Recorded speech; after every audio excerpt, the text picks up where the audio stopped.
Super Saravana ஸ்டோர்ஸ்ல December 16 இருந்து ஜனவரி 15 வரைக்கும் ஒவ்வொரு பிரான்ச்லயும் ஒரு கஸ்டமருக்கு ₹1,00,000 மதிப்புள்ள தங்க நகை பண்டிகை பரிசு. சொந்த வீடு வாங்க ஸ்டெப் ஸ்டோனுக்கு வாங்க. Step stone. ஜெயிலில் வந்து நீங்கள் காலையில் எழுந்திரிச்ச உடனே அவங்களுக்கு சாப்பாடு போட்டுட்டு உடனே அங்கே வேலைக்கு அனுப்பிச்சிடுவாங்க. அப்படி அவங்கள உருப்படியான வேலையெல்லாம் செய்ய வச்சு அவங்கள நல்வழிப்படுத்தி மறுபடியும் குற்றத்தை எல்லாம் செய்யாத யோக்கியமாக இருக்கிறதுக்கான அவங்களுக்கு வழிமுறையெல்லாம் காட்டினாங்க. அது ஒரு காலம். அப்போ நான் வந்து ஜெயிலில் டாக்டராக இருந்தேன். ஜெயிலில் டாக்டராக ஓகே சார். அவங்களுக்கெல்லாம் வைத்தியம் பார்க்குறதெல்லாம் பார்த்துக்கிட்டு அவங்கள அந்த ஜெயிலுக்கு போகிறதுக்கு கொடுத்து வச்சுருக்கணுங்க. ஒரு தடவை வந்து என்ன மிரட்டினாங்க, ஜெயிலுக்கு போடுறேன் தயவுசெய்து போடு, வெளியில் கடைக்கார தொல்லை தாங்கலை. நான் ஜெயிலுக்கு போய்ட்டு ஆனதமாக 3 வேளை சோறு, உடம்பு சரியில்லைன்னா படுத்தாங்க உடனே ஆஸ்பத்திரிக்கு கூப்பிட்டு போவாங்க. வாரத்தில் 2 நாள் சரி, மாதத்தில் 2 சினிமா, வாரத்தில் 3 நாள் கோழி. எந்த யார் போடுவா சோறு? இதுக்குள்ளார எல்லாம் பல சம்பவங்கள் உண்டு. அப்போல்லாம் வந்து சிகரெட்டெல்லாம் குடிக்க முடியாது. அதுக்கப்புறம் அதெல்லாம் விட்டுட்டாங்க. நான் ஜெயிலில் டாக்டராக இருக்கும்போதே கொஞ்சம் கொஞ்சமாக ரிலாக்ஸ் ஆகிடுச்சு. நேரத்தால் பொண்டாட்டியை கூட்டிகிட்டு வந்து செக்ஸ் கூட வச்சுக்கிறதுக்கு வாய்ப்புகள் உண்டு. என்ன சார் இப்படி சொல்கிறீங்க? ஆமாம். அவங்க இப்போ எனக்கே மென்டல் ஆகிட்டேன்னு வச்சுங்க, மென்டல் ஹாஸ்பிட்டலில் அட்மிஷன் அவ்வளோ சுலபமாக பண்ண முடியாது. இல்லை எனக்கும் தெரியும் சார். அது ரூல்ஸ் எல்லாம் இருக்குது. நீதி ஜட்ஜை முன்னாடி நிறுத்தி ஜட்ஜு வந்து கன்வின்ஸ் ஆனதுக்கு பிறகு தான் மென்டல் ஹாஸ்பிட்டலில் அட்மிட் பண்ண முடியும். வந்து அதுக்கப்புறம் சொந்தக்காரங்க வரவே மாட்டாங்க. பிச்சை எடுக்கிறவனே நீ காட்டுங்கள ரோட்டில், கோயிலில் தவிர வேறு எங்கே பிச்சை எடுக்கிறான்? ட்ரெயினில் வரும்போது கூட ஒரு காலத்தில் தொழுநோயாளிகள் எங்கே பார்த்தாலும் இருந்தாங்க. இன்றைக்கி தொழுநோயாளியே கிடையாது. பேபி சரோஜான்னு ஒரு நடிகர் இருந்தார் அந்த காலத்தில், ரொம்ப பிரபலமாக இருந்தார். அவளை பற்றி பாடாத பிச்சைக்காரனே இருக்க மாட்டான். நான் சின்ன பையனாக இருக்கும்போது அதான் பாட்டு, பேபி சரோஜா நான் வாருக்கு போகிறேன் நீ கவலைப்படாதேன்னு சொல்லி தான் பிச்சை எடுப்பாங்க. நடக்கிறத சொல்கிறோம். உடனே எல்லாருமே அப்படியே தான் இருப்பாங்களான்னு அடுத்த கேள்வி கேட்டிங்கன்னா நான் எங்கேருந்து போய் சொல்லுவேன்? எப்படி சார் இப்படிலாம் சேனல்லாம் இருக்குது? அப்போ நீங்கள் வந்து பிரிட்டிஷ் அவங்க கொண்டு வந்த இன்ஃப்ராஸ்ட்ரக்சர் எவ்வளோ பரவாயில்லன்னு அவ்வளோ அற்புதமாக பண்ணாங்க. பிராட்வே பஸ் ஸ்டாண்டு, வெளியூர் பஸ் ஸ்டாண்டு வந்து அங்கே ஹைகோர்ட்டுக்கு பக்கத்துலேயே இருக்குங்க. அங்கேருந்து நீங்கள் ரயில்வே ஸ்டேஷனுக்கு போயிடலாம். அப்போ நீங்கள் வந்து சின்ன வயசில் இருக்கும்போது ரொம்ப எளிமையாக பயணிச்சிருக்கீங்க. ஆமாம், அவ்வளோ சுலபமாக இருந்த நாட்டை குட்டிச்சுவர் பண்ணீங்க. சுதந்திர பேரில் நீங்கள் பண்ண அட்டகாசம் கொஞ்சம் நஞ்சம் இல்லை. இவ்வளவா அவன் பண்ணிட்டு போனாங்க, இன்னும் சொல்லப்போனால் ஒரு மகாபாரத கதையே இந்த இதில் இருக்குது. வில்லிவாக்கம், வில்லிபுத்தர் ஆழ்வார் எழுதின பாரதம் எழுதுனவர். அதனால் அவர் பேரில் வில்லிவாக்கம். பக்கத்துலேயே வந்து பாடினாக்க படை வீடு இருக்கிற இடம், பாண்டவர்கள் படை வீடு இருந்த இடம். திருமுல்லவாயு, அம்பத்தூர், இந்த இடத்துல தான் மழை அதிகமாக பெய்து சொல்லிட்டு ரெட்டி ஹில்ஸில் வந்து செம்பரமாக்கு ஏறி எல்லாத்தையும் அவன் கட்டி வச்சான். பக்கத்தில் நீ இருக்க வேண்டியது வந்து வயல்வெளிங்க. தமிழனோட முக்கியத்துவம் வந்து ஒரு மலையாளிக்கு தெரியுதுன்றீங்க. மலையாளிக்கு தெரியுது, தமிழனுக்கு புரியலையா? தமிழனுக்கு என்னட்டு புரிஞ்சுது? மலையாளத்தானை வந்து ஆட்சியில் உட்கார வச்சோம். தமிழனை அயோக்கியன்னு சொல்லிட்டு மலையாளத்தை முன்னாடி போனோம்னு. அப்போ விஜய் தமிழன் தானே சார், நாளைக்கு வந்து ஆதரிக்கலாம். நான் இல்லைன்னு சொல்லலையே, விஜய் தமிழங்கிறதுக்காக ஆதரிச்சிட முடியாது.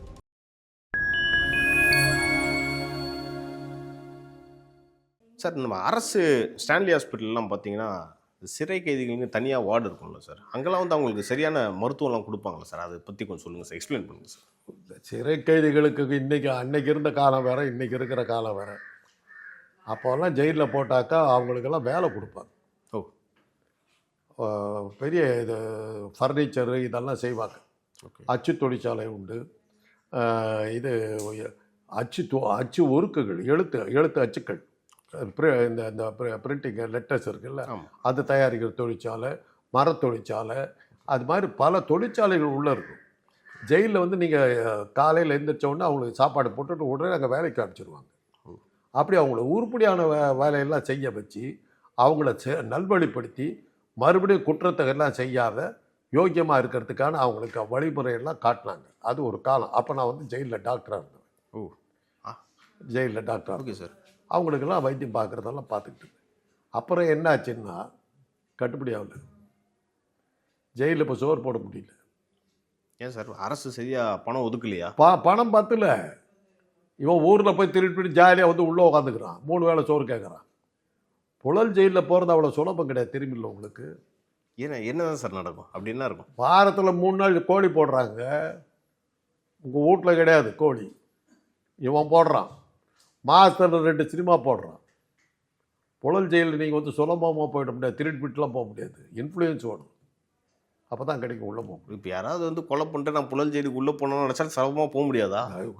ரொம்ப ரொம்ப இன்ஃப்ளூயன்ஸ் வேணும். மோடி கீடி எல்லாத்தையும் பிடிக்கணும் நீங்கள், அப்போ தான் புழலுக்கெல்லாம் போக முடியும். அப்போ எங்கே தான் சார் அவங்களை பிடிச்சி போடுவாங்க? அவங்கள அந்த ஜெயிலுக்கு போகிறதுக்கு கொடுத்து வச்சுருக்கணுங்க. ஒரு தடவை வந்து என்ன மிரட்டினாங்க, ஜெயிலுக்கு போடுறேன், தயவு செய்து போடுன்னு.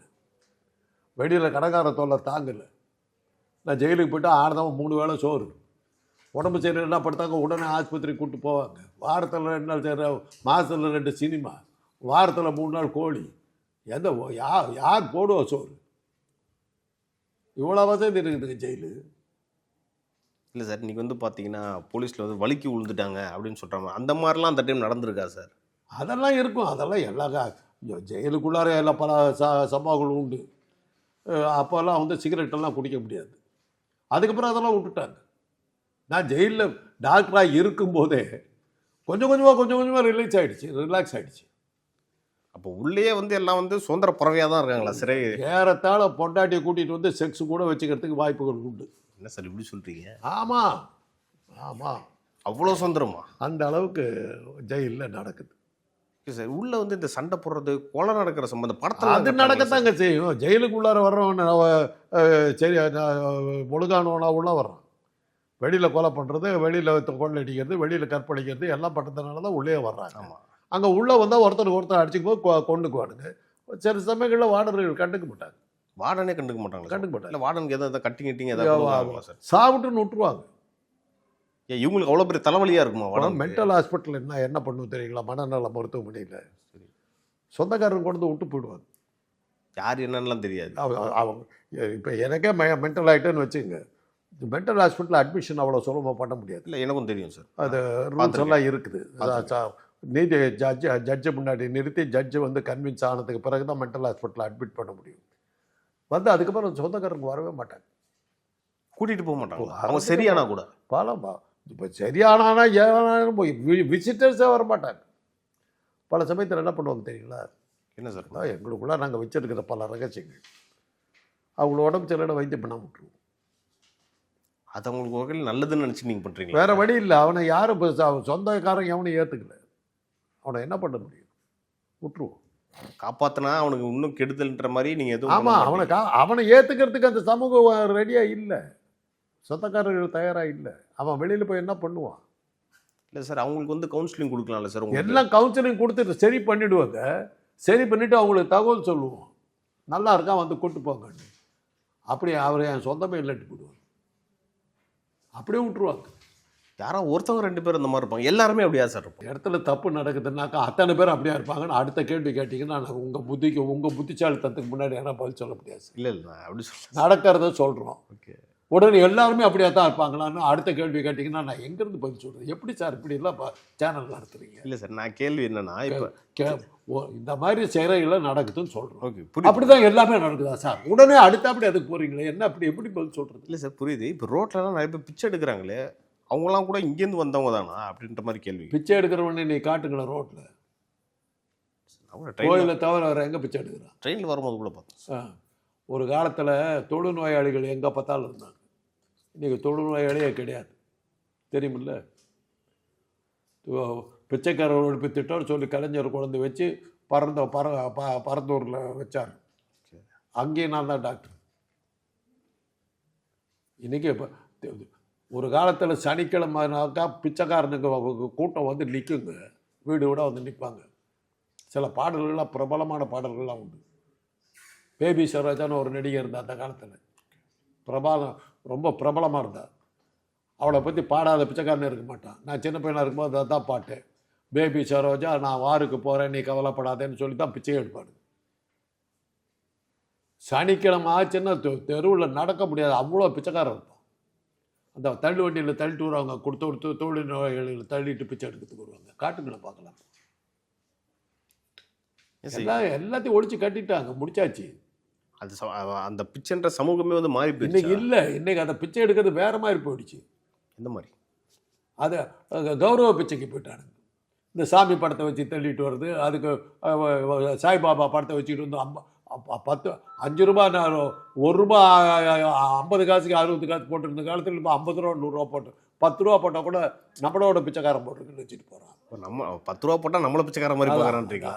அதனால் இன்னைக்கு பிச்சை எடுக்கிறவனுடைய வருமானம் கூட ஜாஸ்தி ஆகிடுச்சுங்க. அதனால் இதெல்லாம் இன்னைக்கு அது அந்த காலமெல்லாம் மலையேறி போச்சு. சார் நீங்கள் வந்து சிறை கைதிகளுக்கு வந்து மருத்துவம் பார்த்துருக்கீங்கன்னு சொல்கிறீங்க. என்ன மாதிரி விசித்திரமான ஏதாவது மருத்துவம் ஏதாவது நீ பண்ணிருக்கீங்களா? அதெல்லாம் நிறையா இருக்குது, நிறையா கேசுகள் நிறையா அரசு அதெல்லாம் நீங்கள் கேட்டிங்கன்னா அது நீங்கள் தனியாக ஒரு ஷோவை வைக்கணும். ஓ, அவ்வளோ ரகசியம் இருக்கா சார்? அதில் ரகசியம் இல்லை, அதெல்லாம் அன்றாடம் நடக்கிற பல விஷயங்கள் இருக்குது சார். அதிகமாக வந்து உள்ளே வந்து சண்டை நடந்துச்சுன்னா எந்த காரணத்துக்காக சார் நடந்திருக்கு? அதுக்கு காரணங்கள் இருந்தாக்கா அவன் ஏன் அவன் ஜெயிலுக்கு வர்றான்? காரணக்காரர் வந்த கோபத்தில் எடுத்த உடனே அடித்து ரத்த காயம் ஆக்கிறதுனால தான் நான் ஜெயிலுக்கு வர்றான். அந்த நேரத்தில் மனசை கட்டுப்படுத்தி இருந்தாக்கா அவன் ஏன் ஜெயிலுக்கு வர்றான்? சார் அப்போ அந்த உள்ளே இருக்க மனநிலை, ஜெயிலர்களோட மனநிலை எப்படி சார்? அது ஜெயிலுக்கு வந்ததுக்கு பிறகு அதை பற்றி கவலைப்பட்டுக்கிறது இல்லை. அவனுங்களுக்கு ஏறத்தாழ வந்து குடும்பம் எல்லாமே போயிடும். அதனால தான் அங்கே வெள்ளக்காரன் வந்து சென்னையை இது பண்ணும்போது சென்ட்ரல் ஸ்டேஷன் எதிர்த்தாப்படி மருத்துவமனை, ரயிலிருந்து இறங்கி அப்படியே வண்டி கிண்டி பிடிக்க வேண்டியதில்லை, அப்படியே நேராக ஹாஸ்பிட்டலுக்கு போயிடலாம். இந்த பக்கம் ஜெயில், சென்ட்ரல் ஜெயில். ஏன்னா இவ்வளோ தூரம் வந்துட்டோம், நம்ம சொந்தக்காரன் ஒருத்தன் இருக்கான், கொஞ்சமாவது ஈவரக்கு இருந்தாக்கா ஜெயிலில் போய் பார்க்கலாம். அதனால் பக்கத்துலேயே ஜெயில் வச்சான். இந்த பக்கம் மூர் மார்க்கெட்டு, ஊருக்கு போகும்போது பசங்களுக்கு சாமான்லாம் வாங்கிட்டு போகிறதுக்கு. கார்பரேஷனில் எதாவது வேலை இருக்குதான்னாக்கா கார்பரேஷன் பக்கத்துலேயே. இப்படி கொஞ்சம் தூரம் போனீங்கன்னா அரசாங்கம் தலைமைச் செயலகம், கவர்மெண்ட் ஒர்க்கெல்லாம் போய் பார்த்துக்கிட்டு போயிடலாம். கொஞ்சம் தள்ளி போனீங்கன்னா கோர்ட், வழக்கு கிழக்குன்னு இருந்தால் நான் போச்சுக்கோ. அப்படி கட்டினாங்க, திட்டம் போட்டு கட்டினாங்க 300 ஆண்டுகளுக்கு முன்னாடி. பிரிட்டிஷ்காரன் வந்தீங்க, உங்கள் சுதந்திரம். பஸ் ஸ்டாண்டை கொண்டு போய் கோயம்பேட்டில் வச்சிங்க, ஜெயிலில் தூக்கிட்டு போய் புழலில் வச்சு விட்டீங்க. என்ன நடக்குது? பஸ் ஸ்டாண்ட்லாம் கோயம்பேட்டில் சார், இப்போ கிளாம்பாக்கம் அந்த சைடு போகணும். பஸ்ஸு வண்டி இல்லாமல் நீங்கள் எங்கேயும் போக முடியாது, யாரையும் பார்க்க முடியாது, ஒன்றும் பண்ண முடியாது. அவ்வளோ மனிதாபிமானத்தோடு உருவாக்கின நகரங்க இது. அப்படிப்பட்ட ஒரு நகரத்தை சிதைச்சு தள்ளிட்டானுங்க சுதந்திரம் வந்ததுக்கு பிறகு. ஓ, அப்போ நீங்கள் வந்து பிரிட்டிஷ் அவங்க கொண்டு வந்த இன்ஃப்ராஸ்ட்ரக்சர் எவ்வளோ பரவாயில்லன்னு அவ்வளோ அற்புதமாக பண்ணாங்க. பிராட்வே பஸ் ஸ்டாண்டு, வெளியூர் பஸ் ஸ்டாண்டு வந்து அங்கே ஹைகோர்ட்டுக்கு பக்கத்துலேயே இருக்குங்க. அங்கேருந்து நீங்கள் ரயில்வே ஸ்டேஷனுக்கு போயிடலாம், அங்கேருந்து ஹார்பர் நீங்கள் பார்க்கலாம், லைட் ஹவுஸ் பார்க்கலாம், இது ஜூவை பார்க்கலாம், மிருகக்காட்சி சாலையை பார்க்கலாம். முக்கியமான வர்த்தக ஸ்தலங்கள் அத்தனையும் அங்கங்கேயே இருக்கும். அப்போ நீங்கள் வந்து சின்ன வயசில் இருக்கும்போது ரொம்ப எளிமையாக பயணிச்சிருக்கீங்க. ஆமாம், அவ்வளோ சுலபமாக இருந்த நாட்டை குட்டிச்சுவர் பண்ணீங்க. சுதந்திர பேரில் நீங்கள் பண்ண அட்டகாசம் கொஞ்சம் நஞ்சம் இல்லை. அந்த அந்த என்ஜினியர்களை பிடிச்சி கேட்டேனே. இப்போ இங்கே வந்தீங்கல்ல, திருமலவாயர் ஏரி, இந்த பக்கம் ஐயப்பாக்கம் ஏரி, அந்த பக்கம் அம்பத்தூர் ஏரி, அந்த பக்கம் ஆவடி ஏரி, எல்லாத்தையும் ஒன்று லிங்க் பண்ணி வச்சுருந்தாங்க. தெரியுமில்ல, ஆவடி ஏரி ரொம்ப சின்ன, திருமலவாயல் ரொம்ப சின்ன, அம்பத்தூர் ரொம்ப சின்ன, ஐயப்பாக்கம் ரொம்ப. இப்படி இந்த தண்ணி அவ்வளோ தூரத்துக்கு தண்ணி சேமித்து வைக்கிறதுக்கு வெள்ளக்காரம் பண்ணணும். அங்கே என்ன இருக்கணும்? ஏரிக்கு பக்கத்தில் நெல் வயல் இருக்கணும், விவசாயம் நடக்கணும். நம்ம ஆள் ஹவுசிங் போர்டு வீடு கட்டி தக்கெடுக்கும், பிளாட்டு போட்டு விட்டுக்கலாம். ஐயப்பாக்கம் ஏரி பக்கத்தில் பிளாட் போட்டு வீடு கட்டி விட்டான். அப்புறம் எங்கேருந்து விவசாயம் நடக்கும்? இன்னும் கொஞ்ச நாளில் இன்னும் ஒரு 20-30 வருஷத்தில் விவசாயன்றது இருக்குமா? அது தெரியாது. என்ன பண்ண போகிறீங்கன்னு தெரியாது. சோத்துக்கு என்ன சார்? இவ்வளவா அவன் பண்ணிட்டு போனாங்க, இன்னும் சொல்லப்போனால் ஒரு மகாபாரத கதையே இந்த இதில் இருக்குது. வில்லிவாக்கம், வில்லிபுத்தர் ஆழ்வார் எழுதின பாரதம் எழுதினவர். அதனால் அவர் பேரில் வில்லிவாக்கம். பக்கத்துலேயே வந்து பாடினாக்கா படை வீடு இருக்கிற இடம், பாண்டவர்கள் படை வீடு இருந்த இடம். திருமுல்ல வாயில், அம்பத்தூர், அம்பு, இந்த அம்பரா துணி எல்லாம் போட்டு வைக்கிற மாதிரி இடம். அந்த அளவுக்கு ஒரு இலக்கியத்தரமான இடங்க இது. அந்த அளவுக்கு நீர் வளத்தை பாதுகாத்தாங்க. இந்த இடத்துல தான் மழை அதிகமாக பெய்து சொல்லிட்டு ரெட்டி ஹில்ஸில் வந்து செம்பரம்பாக்கம் ஏரி எல்லாத்தையும் அவன் கட்டி வச்சாங்க. பக்கத்தில் நீ இருக்க வேண்டியது வந்து வயல்வெளிங்க. வேற வழி இல்லை சார், இன்னைக்கு வாழ்க்கை சூழல் அப்படி ஆயிருச்சு சார். சோத்துக்கு நாட்டு என்ன பண்ண போறீங்க? 10 லட்ச ரூபா கொடுக்குறீங்க, ஒரு பருக்கு அரிச்சு கொடுத்தான்னு என்ன பண்ணுவீங்க? எல்லாம் சாவு உண்டு தான். இந்த பில்கேட்ஸாக இருக்கலாங்க, மோடியா கூட இருக்கலாம், அமித்ஷாவா கூட இருக்கலாம்.